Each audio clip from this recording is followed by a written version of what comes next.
Si je vous dis marionnette, à quoi pensez-vous? Sans doute au théâtre jeune public, aux chaussettes gantées pour les enfants et aux guignols bariolés. Mais la marionnette ne se résume pas à ces quelques images, et c'est vrai qu'elle est encore l'objet de nombreux préjugés. Pourtant, elle apparaît de plus en plus souvent à l'affiche des grandes scènes théâtrales.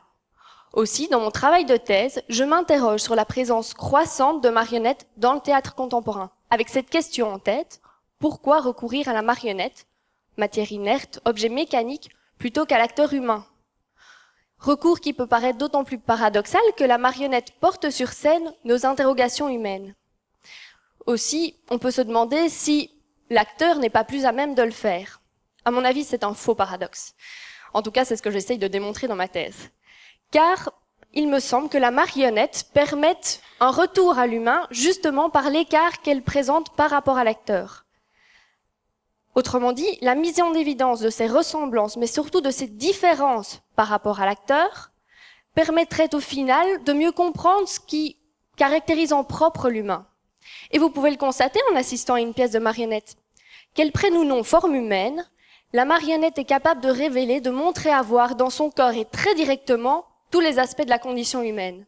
Elle est capable, mieux que l'acteur, de rendre visible l'invisible. Par exemple, quand une marionnette perd la tête, elle la perd au sens propre. Les marionnettistes, du coup, se tournent volontiers vers des figures limites de notre humanité. Car la marionnette peut tout dire, tout faire, et elle peut prendre toutes les apparences possibles. Vous êtes touché, on peut être ému par une marionnette, mais pourtant on n'est jamais choqué, elle n'est pas vulgaire, elle n'est pas grossière. Et c'est à mon avis de cette apparence inoffensive qu'elle tire toute sa force subversive. Pensez au guignol de l'info.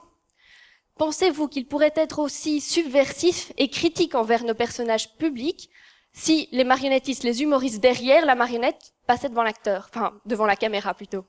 À mon avis, non. Aussi, si je m'intéresse à la marionnette, c'est qu'elle m'apparaît comme une puissante procédure de subversion et de production de connaissances, notamment anthropologiques, car elle nous rend sensibles aux singularisations des formes de l'humain.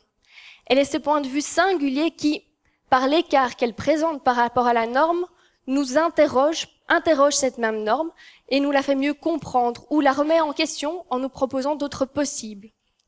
S'intéresser à la marionnette, c'est donc s'intéresser à une forme d'expression artistique particulière, mais aussi politique. C'est s'intéresser à un art qui nous rend sensibles aux multiples possibles, présents et à venir de la vie. Et je terminerai sur une citation de cet artiste de la scène, Craig. La vie est ce que je voudrais amener au théâtre, non au moyen de choses vivantes, mais de choses mortes qui le resteront tant que l'artiste ne leur a pas rendu la vie.